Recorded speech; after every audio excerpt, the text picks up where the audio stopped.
चलो चोरी साहब जावे अगे काट रहे खरा दियो आ ले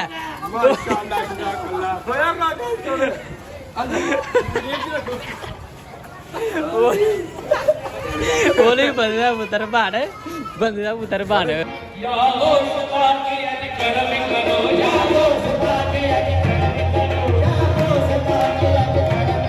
तो अस्सलाम वालेकुम वेलकम टू बैक गाइस क्या हाल चाल है उम्मीद करांगे सारे ठीक ठाक होंगे ਅਸੀਂ ਜੀ ਅੱਜ ਦਾ ਪ੍ਰੋਗਰਾਮ ਸੀ ਸਾਡਾ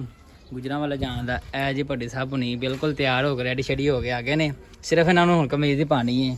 ਤੇ ਇਹ ਜੱਟ ਸਾਹਿਬ ਹੁਣਾਂ ਨੂੰ ਅਸੀਂ ਭਾਈ ਜਾਨ ਪਤਾ ਨਹੀਂ ਕਿਦੋਂ ਤੋਂ ਗਏ ਆ ਚੋਰੀ ਸਾਹਿਬ ਹੁਣੀ ਡੰਗਰਾਂ ਦੇ ਆਲੇ ਉਦੋਂ ਦੇ ਲੱਗੇ ਹੋਏ ਨੇ ਇਹਨੂੰ ਅਸੀਂ 3 ਘੰਟੇ ਪਹਿਲਾਂ ਹੀ ਦੱਸਦੇ ਕਿ ਭਾਈ ਜਾਨ ਇਸ ਟਾਈਮ ਜਾਣਾ ਤਿਆਰ ਰਵੀਂ ਇਹ ਚੋਰੀ ਸਾਹਿਬ ਹਈਏ ਦਾ ਕਿ ਜਿਹੜਾ ਨਾ ਪੱਠਿਆਂ ਦੇ ਆਲੇ ਲੱਗੇ ਨੇ ਤੇ ਚੋਰੀ ਸਾਹਿਬ ਨਿਕਲ ਪਵੋ ਉਹਨਾਂ ਦਾ ਫੋਨ ਆ ਗਿਆ ਮਹਿਫਲ ਤਿਆਰ ਹੋਣੀ ਉੱਥੇ ਤੇ ਨਿਕਲੋ ਨਾ ਚੋਰੀ ਸਾਹਿਬ ਕੀ ਦੇ ਰਹੇ ਭਾਈ ਸਾਹਿਬ ਵੇਲੋ ਜਾਤੀ ਹੈ ਕਿ ਨਹੀਂ ਹੋਣਾ ਮੈਂ ਬਾਗ ਜਾ ਕੇ ਪੜਨਾ ਭਾਈ ਇੱਥੇ ਹਾਂਜੀ ਤੇ ਚੋਰੀ ਸਾਹਿਬ ਜ਼ਰਾ ਮਿਹਰਬਾਨੀ ਕਰੋ ਤੇ ਜ਼ਰਾ ਨਿਕਲੋ 3 ਦਿਨ ਹੋ ਗਏ ਮੋਟਰਾਂ ਦੇ ਜਲੀਲ ਹੁੰਦੇ ਆ ਤਾਂ ਬੰਦੇ ਦਾ ਪੁੱਤਰ ਬਣੇਗਾ ਯਾਰ ਨਿਕਲ ਚੌਲਾ ਮਾਰਨਾ ਪਿਆ ਜਾਣ ਜਾਣ ਕੇ ਇਹ ਤੇ ਕੋਈ ਕੰਮ ਕਰਨਾ ਲਿਆ ਕੇ ਸਹੀ ਨੇ ਤੈਨੂੰ 4 ਦਿਨ ਪਹਿਲਾਂ ਦੱਸਿਆ ਸੀ ਯਾਰ ਜਾਣਾ ਫਿਰ ਤੂੰ ਹੀ ਕੰਮ ਵੇਲਾ ਯਾਰ ਭਟਿਆ ਤੂੰ ਕਹਿ ਹੌਸਲਾ ਤੇਰੀ ਮੰਨ ਹੀ ਲਵੇ ਹਲੋ ਉੱਠ ਜਾ ਉਹਦਾ ਬੰਦਾ ਤੈਨੂੰ ਡੀਕਨ ਦਿਆ ਉੱਥੇ ਬੈਠਾ ਯਾਰ ਉੱਥੇ ਤੈਨੂੰ ਨਹੀਂ ਤੇਰੀ ਸ਼ਾਖ ਖਵਾਉਂਦੇ ਅਸੀਂ ਤੈਨੂੰ ਚੋਲ ਚੋਲ ਖਵਾ ਦਾਂਗੇ ਉੱਥੋਂ ਬੁਰਕੀ ਜਿਹੜੀ ਲਾਣੀ ਲਾ ਲਵੇਂ ਪਾਣੀ ਪੀ ਲਈ ਸਾਦਾ ਪਾਣੀ ਪੀ ਲਈ ਉੱਥੋਂ ਹਾਂ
ਚਲੋ ਚੋਰੀ ਸਾਹਿਬ ਜਾਵੇਂ ਅੱਗੇ ਘਾਟ ਰਹੇ ਸੋ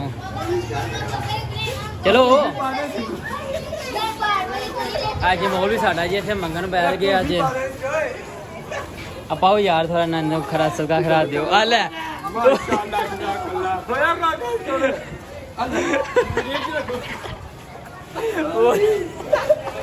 ਉਹਨੇ ਬੰਦੇ ਦਾ ਪੁੱਤਰ ਬਣ ਜੇਟਾ ਵੇਲਿਆਂ ਦੇ ਕੰਮ ਨਹੀਂ ਇਸ ਵਾਸਤੇ ਨੂੰ ਪਿੰਡੋਂ ਲਿਆਂਦਾ ਜੱਟ ਸਾਹਿਬ ਤੂੰ ਹਿਲ ਕਰਾਈ ਆ ਕਾਹਦੀ ਤੂੰ ਹੀਲ ਕਰਾਈ ਦੱਸਾਂ ਦਾ ਨੋਟ ਲੱਭ ਕੇ ਕਵੜਿਆ ਕੈਪਟਨ ਦਾ ਸਿਗਰਟ ਆਉਣਾ ਹਾਂਜੀ ਇਹ ਕੈਪਟਨ ਸਿਗਰ ਤੁਹਾਡੇ ਡੈਡੀ ਜਾਨ ਨੂੰ ਬਲੌਗ ਵੇਖ ਲਿਆ ਨਾ गाइस ये देख के बताएं नोट असली कि नकली है देख के बताएं जरा ਅਸਲੀ ਕਿਆ ਸੋਲਾ ਅਸਲੀ ਹੈ ਭਾਈ ਜਾਨ ਸ਼ੇਰ ਸਾਹਿਬ ਹੋਣਾ ਦਿੱਤਾ ਤੁਹਾਨੂੰ ਅਸਲੀ ਨੋਟ ਹੋਣਾ ਹੈ लो गाइस ये चिंड भी देख लें ताजी ताजी करवाई है वो खलो जो ਚੱਲ ਜੱਟਾ ਉਹਦੇ ਨਾਲ ਸਟੈਪ ਲਾ ਅਗਾਂ ਉਹ ਇਹਨੂੰ ਕਿਹਾ ਹੌਲੀ ਨਹੀਂ ਸਪੇੜ ਮਾਰੀ ਇਹਨੇ ਠਾਹ ਕਰਦੀ ਮਾਰੀ ਮੌਲਵੀ ਦੇ ਚਪੇੜ ਯਾਰ ਮੋਟਰ ਲੈ ਉਹ ਟ੍ਰੈਂਡ ਲਾਉਣਾ ਚਾਹੀਦਾ ਘੜੀ ਬੜੀ ਪੂਰੀ ਜਾਵੇ ਆਂਦਾ ਕੀ ਦੱਸ ਮੈਨੂੰ